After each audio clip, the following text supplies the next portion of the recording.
بالنسبه لكابتن طارق العشري مؤكد قدامه قفشه.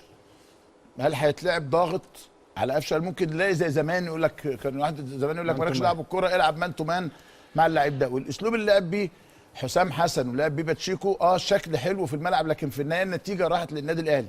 هل ممكن دول يبقى لهم شيء في تفكير كابتن طارق العشري؟ هو دايما انا كابتن لما بلعب على المنطقه بتاعتي اللي يجي لي فيها بقى الراجل بتاعي. نعم. يعني مثلا دلوقتي انا لو قفشه اتحرك مثلا في العمق هيبقى بتاع واحد من الاثنين، يا فرانك ستيفن يا هيبقى بتاع مهند لاشين. لو طلع على جنب من الجناب يبقى بتاع زولا يبقى بتاع ناصر. فحسب المكان اللي هيتواجد فيه قفشه هيبقى بتاع الراجل بتاعه، سواء ان كان ديفندر من الديفندرات او باك من الباكات. يمكن زي ما بقول يا كابتن طارق هيلعب على اللي انت حضرتك قلته بالظبط، اللي هو تقدم علي معلول او محمد هاني. نعم. اللي هي منطقه ما خلف الباكين. ما خلف الباكين دي مساحه يا كابتن يقدر يشتغل فيها احمد سمير، يقدر يشتغل فيها ناصر منسي او ناصف.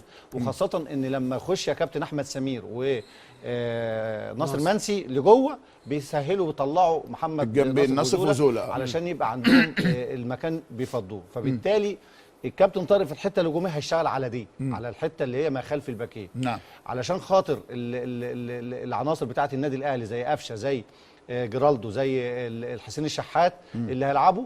فلازم يا كابتن هو ده اللي هنا بيعملوا المرونه التكتيكيه اللي بيعملها كابتن طارق في الحته الدفاعيه. نعم. اللي هو الثلاثه اللي في العمق يرجع لهم الباكين، يبقى انا عندي خماسي ورا، خماسي قوي جدا. الضغط على قفشه هيبقى ازاي؟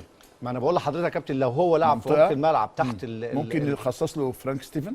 ما هو كابتن فرانك ومهند هيكلفوا بالمكان. يعني مثلا قفشه لو لعب تحت مروان محسن في الجزء العمق اللي هو في عمق الملعب هيبقى موجود معاه يا فرانك ستيفن يا مهند لاشين. واحد من الاثنين مش هيسيب. نعم. بحيث ان لو فرانك طلع يغطي على جبهه مهند هيشتغل على قفشه، لو مهند طلع يشتغل على الجبهه فرانك هيشتغل على قفشه. فاللي هيبقى موجود لو قفشه لعب تحت راس الحربه هيبقى بتاع واحد من اثنين، يا فرانك ستيفن يا مهند لاشين. لو قفشه طلع على جنب من جناب الملعب وبقى هاف يا كابتن سواء في اليمين او في الشمال هيبقى بتاع زولا او محمد ناصر.